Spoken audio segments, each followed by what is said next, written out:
Hi everyone. Good morning, good afternoon, and good evening. I'm Mayar Tar, third year gas and petrochemical engineer student at Alexandria University. On behalf of Arab Oil and Gas Academy Biopetro SPE Egypt section, I'd like to welcome all of you in our first session of practical applications of digitalization in the petroleum industry. Now let me introduce our special, well-known guest engineer Marwa Hassan. Marwa Hassan is the Global Technical Marketing Manager for Schlumberger Digital and Integration segment based in Houston, USA, and holds masters in nuclear engineering. Marwa's experience is on defining, delivering, and communicating digital solutions around production data acquisition, surveillance, analysis, and optimization. Prior to her current role, Marwa held a variety of positions in Middle East and Europe, focusing on digital oil field and integrated operation implementation. Marwa was involved in many digital solutions around the world that ranges from automating one simple routine task such as data acquisition up till complex production optimization solutions. Prior to joining Schlumberger, Marwa spent 3 years as a nuclear engineer in Egypt, second research reactor, and a professor in Alexandria University. Till date, Marwa has delivered more than 200 courses presented globally.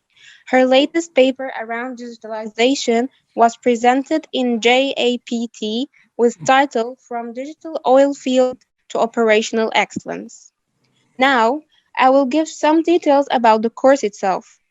It consists of four webinars. Each is about 1.5 to 2 hours duration. Attendees of the course will be able to take four quizzes, one after each webinar, and a final exam at the end of the course. Certificates will be provided for the succeeded participants. Please, if you have any questions, drop them in the Q&A section. In case of any problem happened, you can approach me in the chat box. Now, please keep all your attention with Engineer Marwa. Thank you very much, Mayar, for this introduction. Really appreciate it.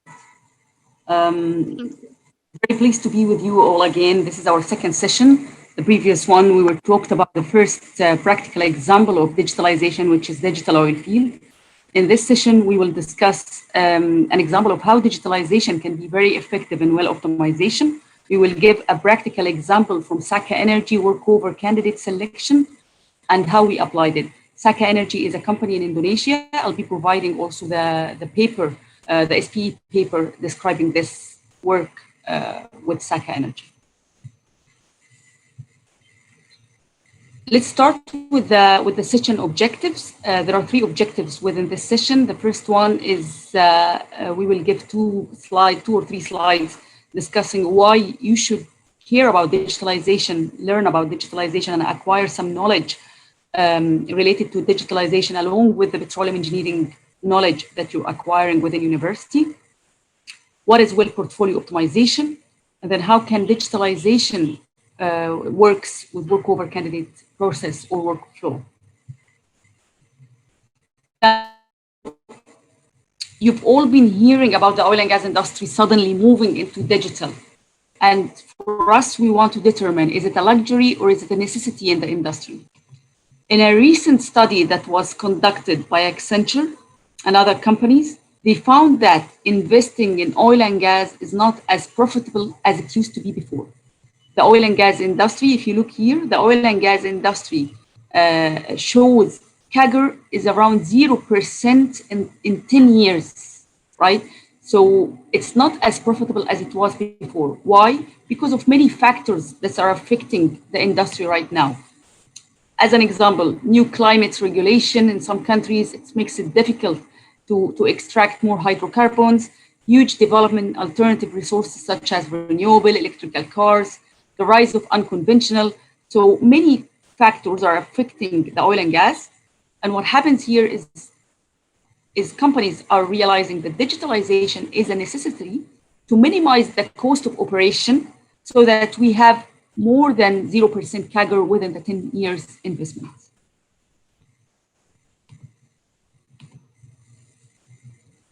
companies are starting to link the domain or the KPOs with any implementation they do for their production engineering or petroleum engineering departments, right? That's why you really need to learn the new techniques of digitalization along with your petroleum engineering domain. How to reduce costs or eliminate unnecessary investments, how to increase field and resource productivity, how to minimize deferred production, or how to optimize production, and lastly, how to collaborate and perform knowledge sharing in a good way. So where is the biggest return of investment? Where do we focus, or where are the companies and the industries going when focusing on digitalization? Substantial cost savings can be achieved from investing in operation optimization. So this is the part where our sessions are talking about digital oil field, well portfolio optimization. It's mainly on minimizing the investment in operation optimization. And this, as you can see, it shows $300 billion impact on the industry, right? Followed by predictive maintenance. So those are the two important parts that as a petroleum engineer, you need to focus on when learning about digitalization: predictive maintenance and operational optimization. Investing in these things, such as having an integrated operation, collaborative environment, equipment failure detection, will give the maximum benefits. And already companies are investing in mobile devices, right? In mobile devices, in analytics, in IoT, to make use of linking different segmentations together and analytics to spot trends in a specific data, right? What's happening right now or the future will be for wearable technology. So this is something that you need to care about, and collaboration is something else. And mobile data is already within the industry. So what's new? I know all of you have been using softwares, have been using different softwares and applications on oil and gas, right? What's new in digitalization is that in addition to your domain knowledge, in addition to the softwares that you're using, adding this to the industry goals, linking this to the KPOs that the company is looking for, we're introducing digital technologies such as mobiles, such as artificial intelligence, such as cloud solutions. All of those security, data security, all of those are being linked to the domain experiences. So the example that I've showed last session, digital oil field, which we started 17 or maybe 20 years ago, was focused on linking the domain knowledge with the industry goals. But the industry is moving more into providing edge solutions, cloud solutions to minimize the cost of the operation. Before, what we used to do is we have data, we have information, we're trying to make a meaning from this information. What do I mean by meaning? I mean that you are converting pressure, for example, to understand that this well is the pressure in a specific well, or the temperature in a specific well is increasing rapidly. So you get an alarm, for example, showing you that the pressure is increasing. But the new thing on the digitalization is that we're trying to give you insights. So rather than telling you that the pressure is increasing, we can tell you that this well is going to be shut in soon, for example, or the ESP is not functioning properly, so that you can take an action, a proper action for this well. When you're implementing digitalization in your company later on, when you start working as a petroleum engineer, any solution in the digitalization should give you, should allow you to understand your asset potential, how you can increase production or optimize your well performance, quick identification of potential issues and risk. My ESP is not performing, my completion needs perforation, this well will shut in soon, anything like that. Prioritization and well ranking. Which wells are the wells that are going to give me more potential than other wells? And this is the part that we will focus on today. on our session, capturing knowledge, and planning activity and tracking. So those are the most important points that you need to focus. I know those slides may be a little bit high level when it comes to digitalization, but I'm just trying to give you a flavor of why, as a petroleum engineer, you really need to focus on acquiring digitalization knowledge, not only petroleum engineering knowledge. So without any due discussions, let's kick it on to our next or the reason of this session, which is well portfolio optimization. Let's start by introducing what is well portfolio optimization. When you start working in an oil and gas company, part of your job is to understand your asset potential, right? How can you optimize each well? The process usually goes into 5 stages. The first stage is rapid screening. You being able to understand which wells are underperforming, what recommendation you can give for this well, how much potential gain, the chance of success of implementing anything for this well. And then this will be based on 2 things: historical look backs, if the well have history, or as you will see on the session, artificial intelligence or analytics, using the history of the wells surrounding this well. And moving to stage 2, you're looking into in-depth evaluation. So now you have 500 wells. You identified that 10 wells are the wells that are underperforming, and 5 out of those 10 wells can give you a gain, a potential gain on your production, or a potential saving in your cost. So you're going to take those 5 wells, you're going to do a detailed technical and economical study, you're going to develop a business case for those wells, prioritize it, what are you going to do for this well, how much will it cost, and generate a comprehensive report to move it to stage 3, which is the approval or rejection from your management. So you're going to provide this report to your management and ask them to evaluate your decision. And the decisions maker will do an analysis to redefine. Probably you're working on a specific field, another colleague is working on a different field. So they will be getting different reports from different wells and different fields, and they will evaluate which opportunity will be implemented or will be executed. And then we move into stage 4, which is the execution part. Now we're going to do a detailed job design. Let's assume that we're going to do a workover, for example. In that case, we will detail what type of workover we're going to do, who's going to implement this workover for us. Are we going to use a service company, the logistics, material, equipment, people, risks, and mitigation. Moving to stage 5, which is execution. Once you execute the job, you will determine was it successful or not. You will look into the chances, into the actual production versus the planned production, the actual cost versus the planned cost, and enrich your knowledge base. What do I mean by enrich your knowledge base? It means that all this will go into the history of the well, so that later on in a year or 2, you're going to use it again for the other wells.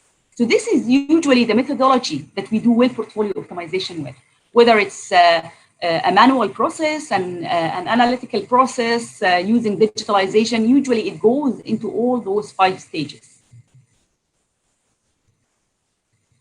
Now, before we move into how digitalization can help into this process, let's understand the requirements and the challenges for this process. Now, asset management have a specific requirement. What do they have in mind? First of all, they want to permanently be aware of intervention opportunities. So as quick as possible, they want to be able to identify which are the wells that can give them potential gains or can give them higher production or minimize the cost of their operation. The second thing they want to do is to standardize a systematic approach. What does that mean? It means that if you're operating on a well or a field for 20 to 30 years, you don't want to do the same process over and over again. You want a process in place where any engineer can use this process and learn it as quick as possible to give the results as previous engineers, right? You don't want complicated process, or you don't want to start everything from the beginning. So that's why manual processes needs to be automated or needs to be standardized. measurable time savings, and accelerated recovery. We want to do the process as quick as possible with as minimum failures as possible. But what are the challenges that we usually face on well portfolio optimization? Most of the time, we have a mature and high well count assets, 300 wells, 500 wells, or even more, right? A field that had been a brown field 20 to 30 years already in operation. So the history and the documentation is huge, the data is huge. Or sometimes, to be very honest, there is no data at all. For some reason, data is scattered here and there. You cannot make a useful information out of it. The second thing that we look at is restrictions on capital expenditure for field development. What does that mean? It means that in many cases, we face brown fields that is declining. And operators think that the field is already declining. This is the end of the field. We need to do decommissioning. So they are trying to cut costs on field development and give it to another green field for field development. And then again, manual and tedious screening of intervention process. There is no single process that unites, especially that when we talk about intervention process opportunities or well portfolio optimization, you're not talking about only a petroleum engineer, right? You're talking about a reservoir engineer, and a production engineer, a geologist, a petrophysicist, asset managers, operators, data managers. All of those people should work together on a specific project to be able to screen the wells and be able to recommend an action based on this screening. So you're using Eclipse, someone else is using OFM, another person is using Prosper Gap, and each software is bringing a different results, and you need to compare those results and find the solution together. At the end, what we want to achieve specifically for this, so of course, well portfolio optimization is much larger than just workover interventions and idle well reactivation. But for the purpose of this session, we're focusing only on solving those issues related to workover intervention by doing something that's quite, I'm going to call it simple, which is automate some of the manual process. How do you do trend detection, right? If you're using OFM, for example, for some technical analysis, can this be automated? If you're acquiring data, if you're looking into specific different Excel sheets, different softwares, can this be automated? Pattern recognition, for example, can we learn from different criteria on the same well, the history of the well? 5 years ago, you've done intervention on the well, you've done acidization, for example, it failed for a specific reason. Can we use artificial intelligence and analytics so that the machine can learn from the history of the well? And then we provide multi-criteria decision-making processes. What does that mean? It means that we're not going to only look into the technical aspect, we're going to look into the technical aspect, we're going to look into the constraints on the field, and we will also look into the economic evaluation. So basically what we're trying to do here is to provide an advisory system where you actually, and WPO is so we're going to use this term, is the abbreviation of well portfolio optimization. So we're integrating the petroleum engineering domain knowledge that you have with analytics, with business logic, and with the automation. So when well portfolio optimization comes to your mind, I want you to remember 3 important parts. I want you to remember that we're trying to make, rather than reactive management, rather than suddenly the operator discover that this well is declining, production is declining, we need to do something in the well. What can we do? Let's spend 3 to 4 months analyzing what can we do in the well. We want to be proactive in managing existing wells. We want to expedite the potential workover candidates through what we will see, what we will call opportunity maturation process. I want you also to remember that we want to provide standardization and automation approach. What does that mean? It means that we want to provide a process or a system where everyone can learn it very quickly, everyone can collaborate, and everyone can use it within their domain knowledge. Meaning that as a production engineer, you provide you need specific information or specific data to provide your recommendations. A geologist needs different information to provide their recommendations, but at the end, you all want to work on the same framework so that all your data is integrated and all your recommendations are integrated and based on the same criteria. The third thing is that we want to provide what we call a knowledge-based framework. What does knowledge-based framework means? That we don't want to dismiss the history of the well. We want to be able to use all the information and the data that you've collected and you've done and conducted on the well so that we can come up with this solution. We want to integrate your petroleum engineering best practices, whatever you're doing in OFM, whatever you're doing in Eclipse, whatever you're doing in Petrel, with advanced algorithms and autonomous well performance signature identification, or what we call data analytics, artificial intelligence, as well as with your business logic. Business logic is as simple as possible, can be your financial situation or your economic evaluation. How much is your consideration when it comes, or how much are you willing to spend on the well? I will always use this slide to remind you of what we're trying to do when we talk about digitalization. What are we trying to do?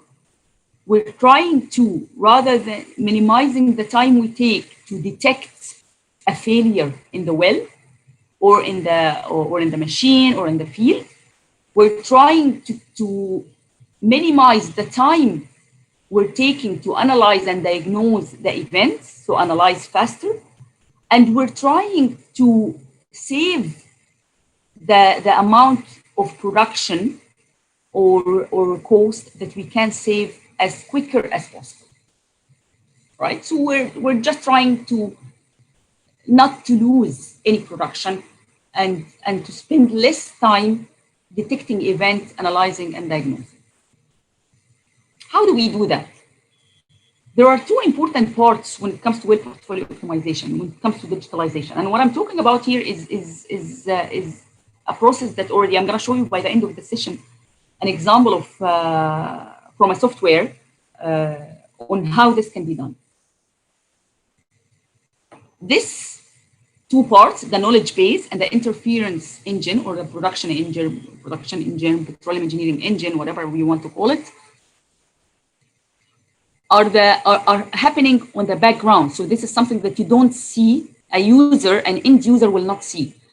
The knowledge base is where we integrating all the knowledge together. What does that mean? It means that if you're working on OFM, if you're working on Petrel, if you're working on Eclipse, Prosper and Gap, PipeSim, anything, all the information, the data that you acquired in the field, the workover reports that you're using, all of it, we combine it on a database.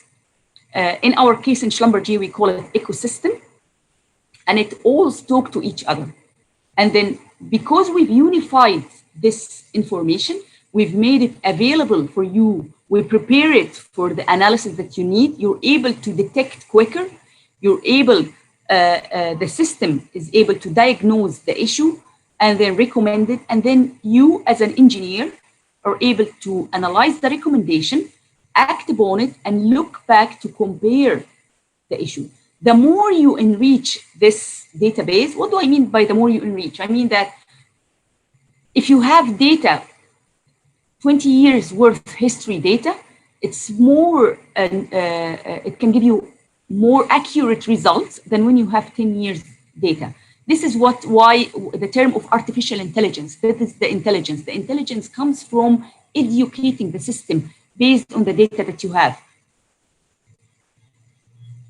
Enrich and improve.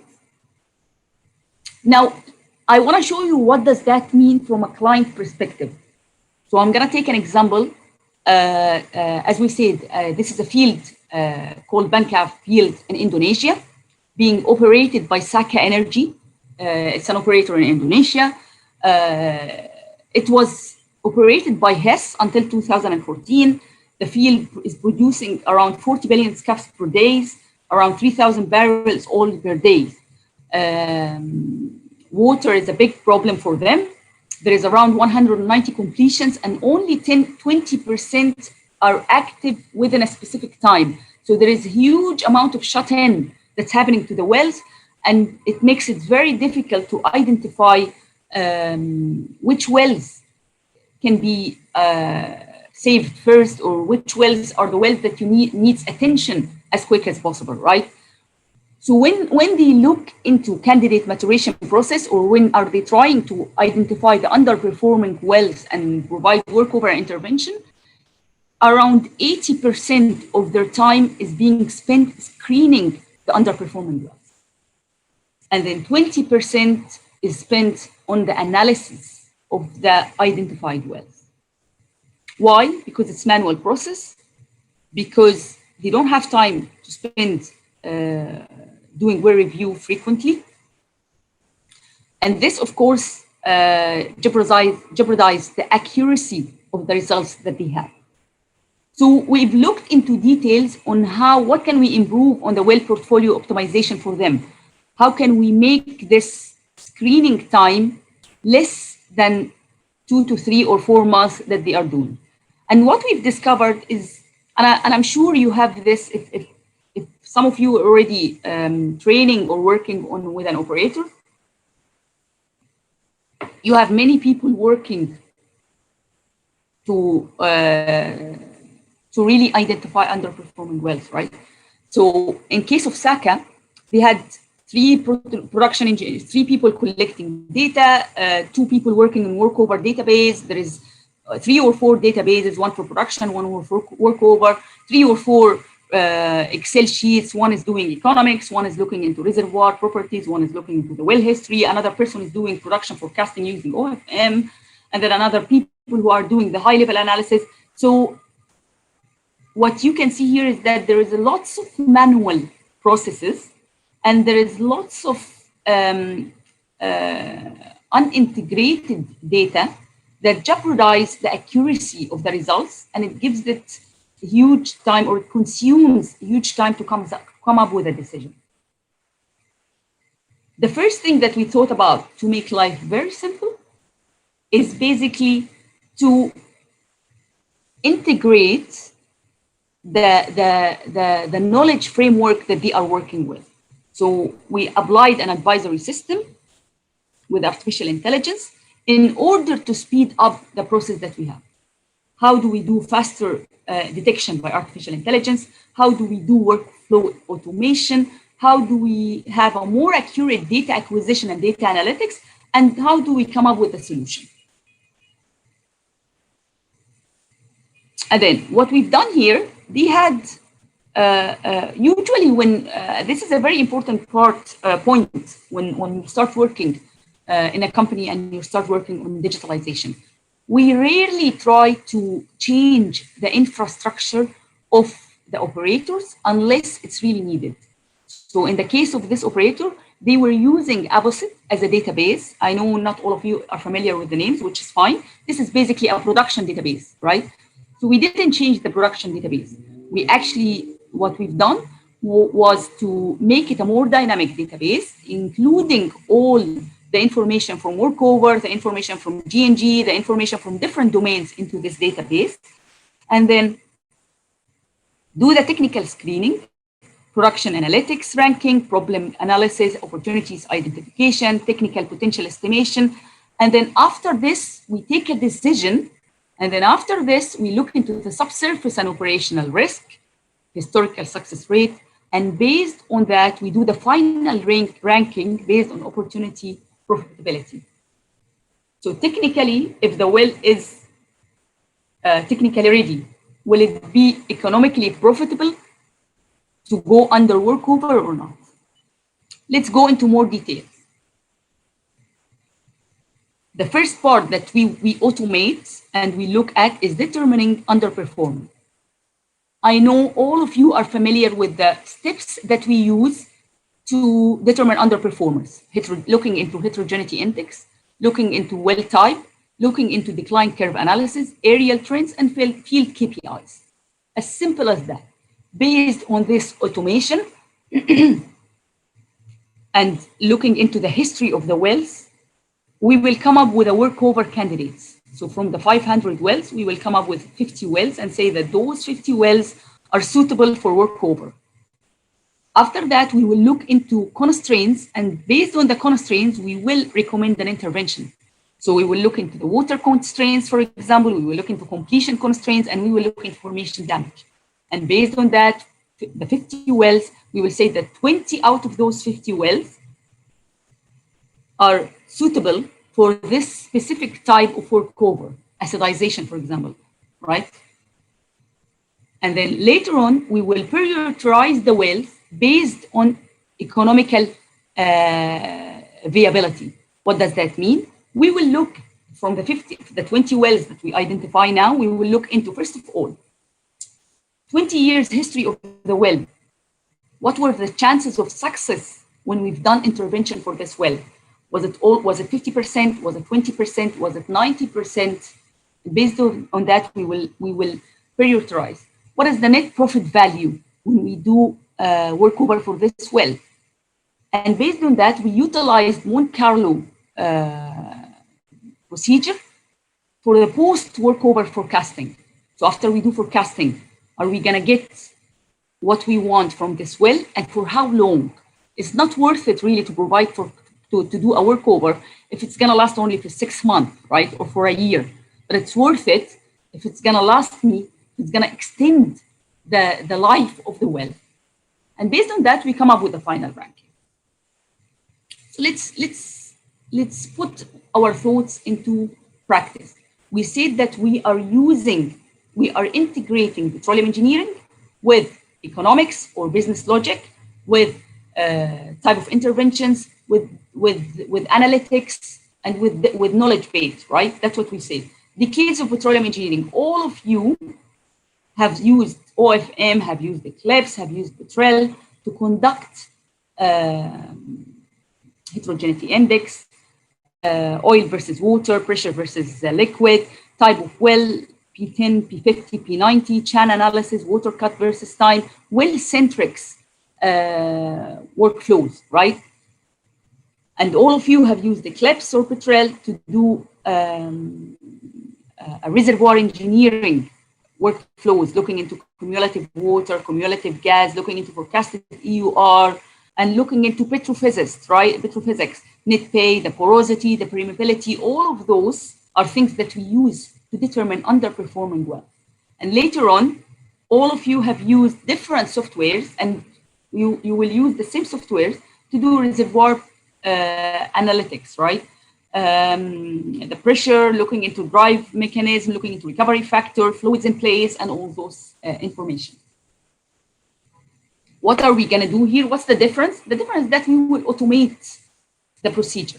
So rather than going into OFM, let's assume that you're using OFM, rather than going into OFM and trying to do this for well by well, we automated the process so that all those workflows or all those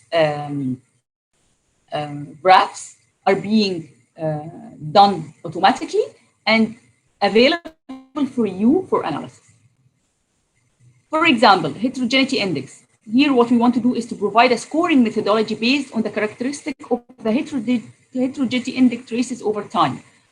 Remember this very famous plot looking into the heterogeneity index quadrant, location and distance from origin, historical directional movement, which wells are high in ranking and can are good producers for me that can provide higher oil and lower water contents.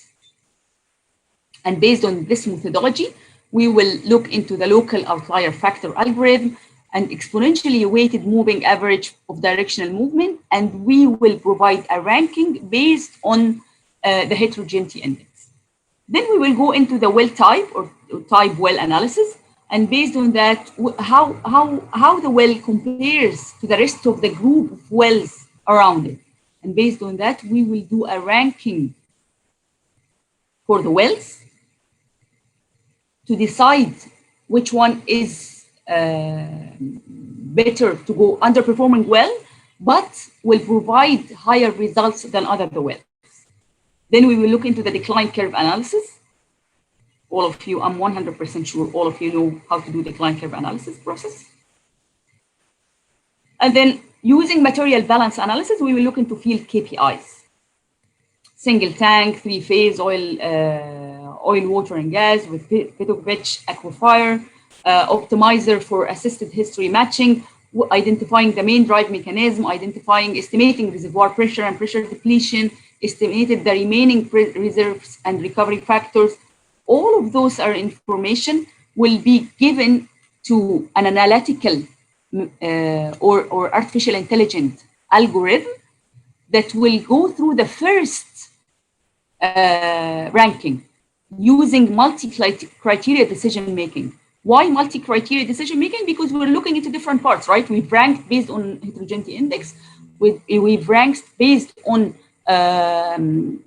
decline curve analysis. We've ranked based on several factors, right? So based on that, and also taking into account the history of the well, the judgment will give you the best, or will rank for you the best candidate for workover.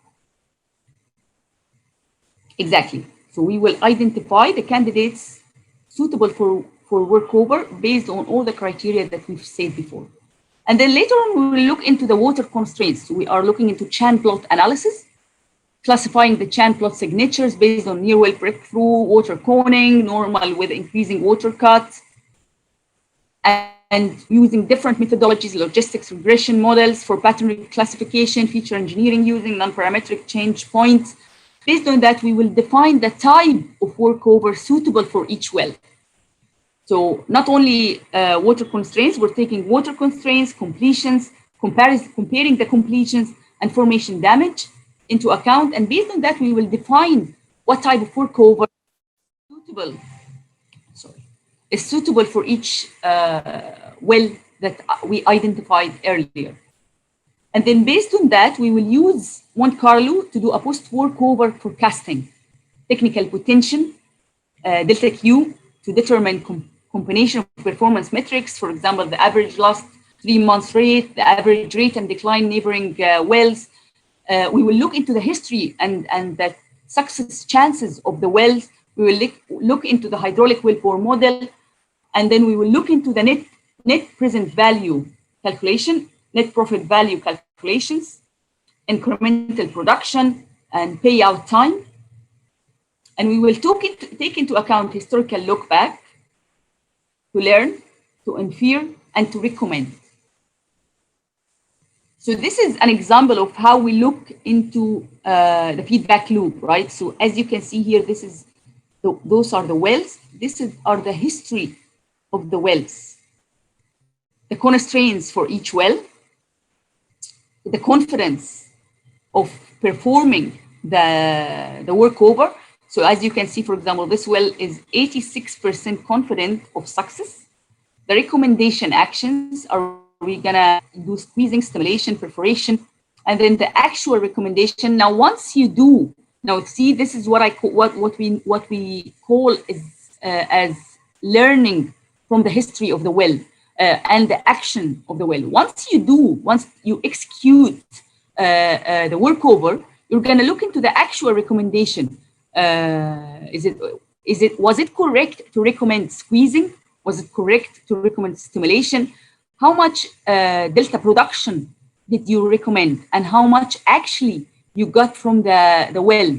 So here, for example, the recommendation was 17 barrels per day, but what we've actually got was 10 barrels per day. Here, what the recommendation was 26, but what we actually got was 28 barrels, right? The estimated cost versus the actual cost. And based on that, you will say that the remediation success, was it successful or no, right? The more information you feed the logic or the machine, the more successful you get out of this recommendation. The last part is looking into the chance of success, as I said, right? Chance of success means that looking into the intervention history of the well, looking into the gas lift valve changes, looking into tubic acidization, matrix acidization, perforation, and linking this to the risk quantification, the subsurface risk, Is it a high produce? Is it a high water producer? There's a 70% chance that this will produce water. Is it an adjacent wells? Is it saturation risk, commingling zone? All this, link it with the operational risk, liquid uploading, unloading process, for example, scale or sand production, plug leak. So actually, you're looking into three things. You're looking into the risk coming from subsurface, you're looking into the risk coming from operational, and you're looking into the history of the well. When I say you're looking, I mean, it's not you looking, it's the machine that will do, or the logic of the machine that will look into all of this for you. However, again, the machine needs data, garbage in, garbage out. So the more confident you are in the data that you have and the history and the information you're feeding the machine, the more realistic results you're getting out of that. This is from Saka Energy. So this is the technical analysis dashboard. So you can see here, for example, that this is the potential gas and potential oil they will get for each well if they do a workover, a specific workover. This is the type of workover or the opportunity of intervention that they are implementing. For example, here they have a workover, here they have a flow line acidization, so on. And this is the amount of oil and gas they are getting. And then this is the revision that they do. So once they do acidization or once they do a workover, a specific workover, did it really provide the correct or not, and proceeding to that. And I want to show you also something else. This is the prioritization by economic viability, meaning that those two wells, for example, the one that we see at the end, might be technically very successful to use, but economically they are not successful.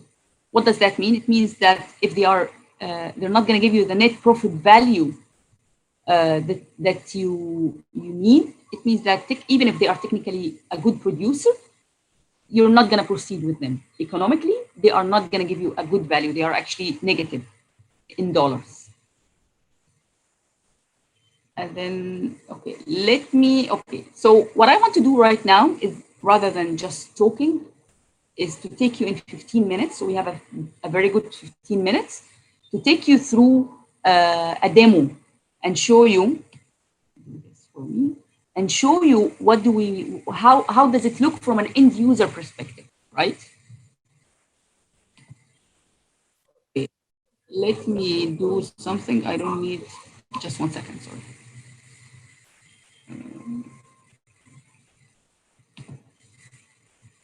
Let me minimize the voice because we don't want to hear the voice. I want to talk through it. And then let's go into this. Okay. Okay. Okay. So this is the dashboard that you get. What do you see here? You see your field. You have 3 reservoirs in front of you. And in each reservoir, you have your wells. This is before you do anything on the wells. You have, you will see now, we haven't done anything. So the ranking, the status is not correct. But this will give you the ranking once you do the process. This will give you the ranking of the well, the status. This is the name of the well. This is the type of workover that will be recommended, incremented production, the NPV 50, the payout, how many months you will take to provide production or to provide actually the positive dollars that you invested, and time to reach the maximum NPV. The ones on red are the negative ones. Those are the ones you want to avoid. The ones on green are the ones that are positive for you and the one that you want to implement in.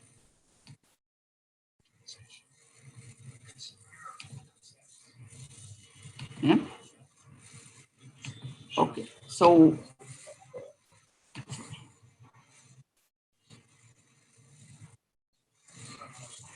perfect. Now I'm going to click into one of the wells to show you some of the criteria that we're doing here. Okay, very good. Now, this is my input data. This is my economical input data. What I want to do here is before I start the economical, the technical evaluation. Now, as I described to you before, on the background of this interface or this dashboard, you have variety of softwares connected to each other, right? So you have OFM, you have Eclipse, you have Petroleum, you have different softwares connected together that will do the technical evaluation as you do it as an engineer, right? To give you the technical evaluation. In this part, you will provide your economical model. So you will say that the oil price today, for example, is $50 per barrel, the discount rate, the OPEX, the fixed cost that you pay per month in each field.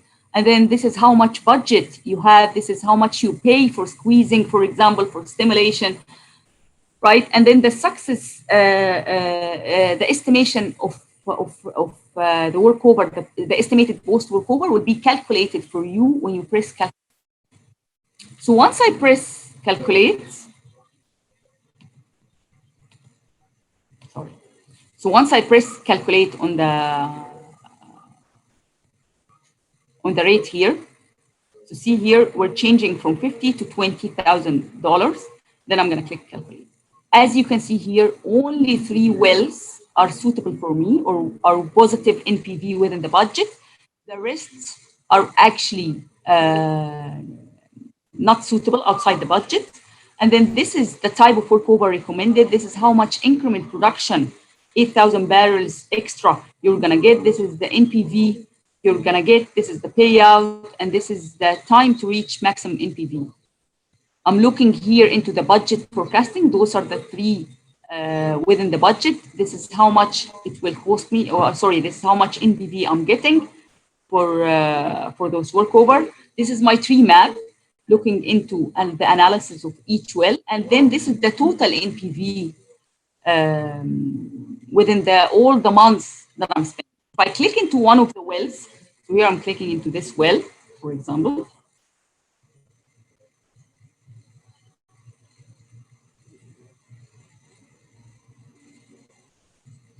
It's going to take me into the technical evaluation, why it's recommended squeezing based on what, and why I'm getting a positive NPV on this well, right? You have all the information, the history information, or the technical information here.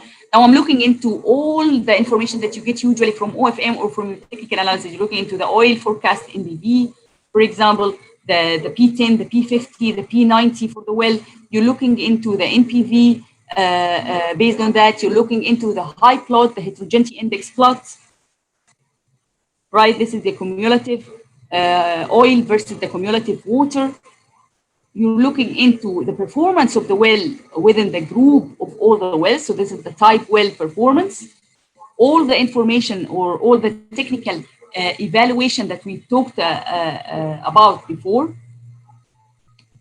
are within this analysis, right? Here we're looking into the Chan plot. This is WOR, and this is the delta, the driven of water oil ratio. So you can understand why it chose squeezing for you based on that. You're looking into the cumulative production once you do the workover, how much increase in cumulative gas and cumulative oil and cumulative liquid production you're getting based on that. And then you're looking into pressure plots. Will this affect your pressure? Will this affect your drive index plot or your reservoir plots, for example, based on that? So you have squeezing and recommendation.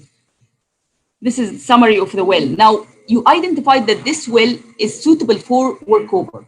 What you want to do is you want to highlight this well and you want to generate a report to provide it to your management so that they can evaluate, submit a report, right, to your management. Remember the stages that we talked about? This is the 3rd stage. This is the rejection approval stage based on the evaluation that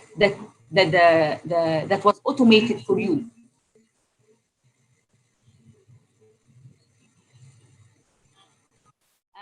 you have a report for a specific well. The report will have all the information that we've seen before. So it will have all the technical information, all the executive summary, of course.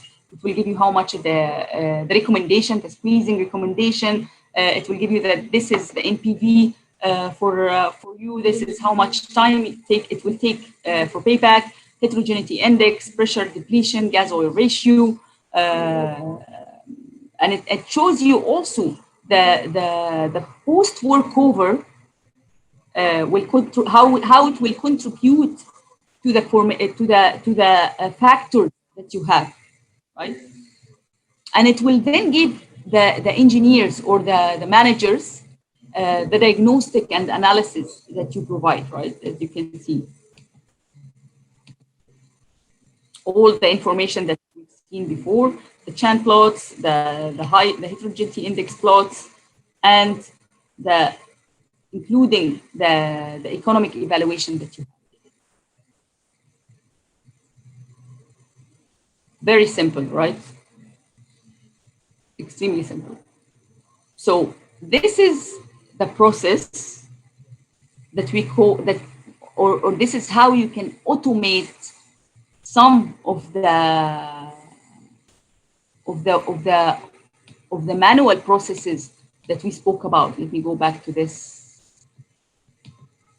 Remember this graph when we talked about it? Simply, they didn't have a system that can automate, first of all, integrate the knowledge together, automate the procedure, and provide them with a dashboard that gives them results and give them more time to perform high-level analysis, right? This is simply what we've done, or a practical example of what we call well portfolio optimization. Rather than spending 2 to 3 months in a specific process, you're spending 10 minutes in this process. So if I move into my last slide, just to show you, and I got this from Saka Energy. So basically, they were looking into 196 completions on yearly basis, mainly because the analysis, the process itself takes 4 months to do the screening, and then another 2 or 3 months to do the high level analysis, and then another 2 months to do execution. So there is really not enough time to perform this more than once a year. Now they do it on a weekly basis, because basically what the process have done is that it decreased the manual process into 75% of the time that engineers used to perform this process. Estimated time savings for them was around 90% of the time, and estimated user productivity savings was $160,000 per year. So this is the value of digitalizing workover process or well portfolio optimization process. I hope it was clear enough to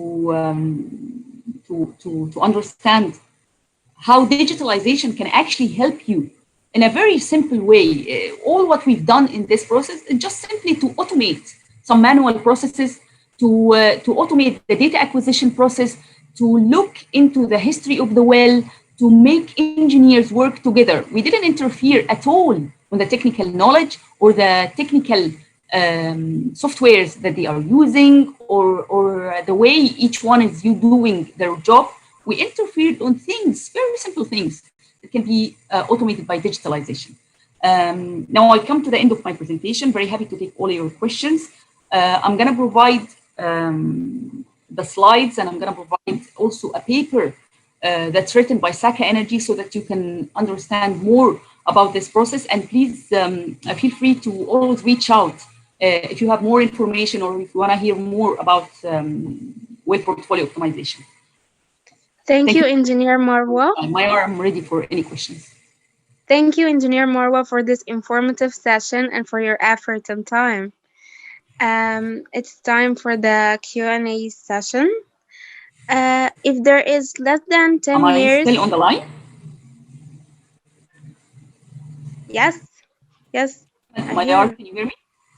Yes, I hear you.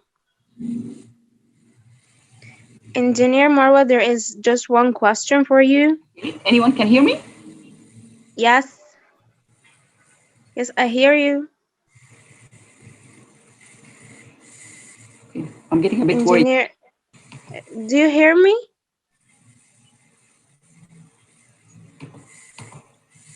Marwa, we hear you. We hear you well. Let me use. Okay, so let me take the Q&A. Okay, so Okay. very good question saying if there is a less than 10 years historical data, is digitalization considered disadvantages? What about less than 5 years? Definitely not. Digitalization is not only about looking into your history data. Digitalization about also automating some of the manual process that you have. If you have less than 10, the reason I said 10 years historical data is just an example of what Saka Energy had of information. Now, if you have, what if you have, let's ask the question this way. What if you have, what if you don't have data? Or what if you have a little bit of a garbage data, let's say, or data that needs cleaning? Now, digitalization can very much help you with this. And instead of taking an artificial intelligence approach to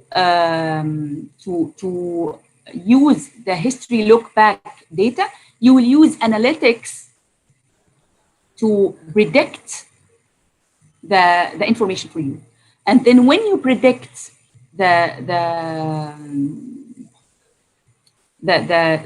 how do you say that? Let me put it in a good way.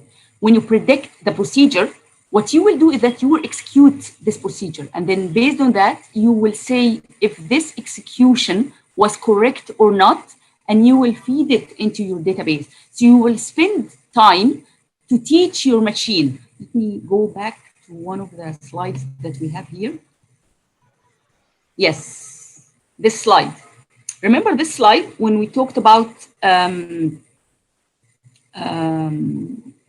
feeding the estimated with the actual. So if you don't have enough history or enough data, this is what you will do. You will start building the history. So you will start executing based on the data that you have, and then you will put the chances of success. Based on that, the machine will learn more about the information that you have. Another question, it says, where will you profit us by? Yes, of course, definitely. I will definitely provide some slides, and I will also provide the paper, as I said, for you to use. Okay, so there is a very nice question coming saying, how can we manage outlier data? That's an excellent question. The first step that we do in any digitalization process is to look into a data management process. What does that mean? It means that we apply filters, we apply specific rules and recommendation within this specific data management tool. For example, in my case, I'll talk about Opposite, which is our tool. So we will apply filters and we will apply some recommendations based on the data management tool that you have, looking into that.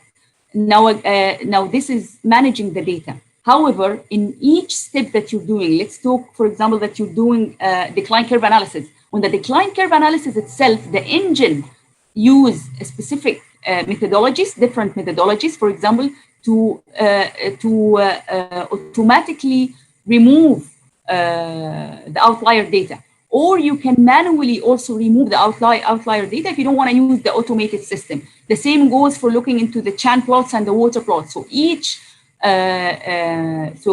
each technical workflow will have its own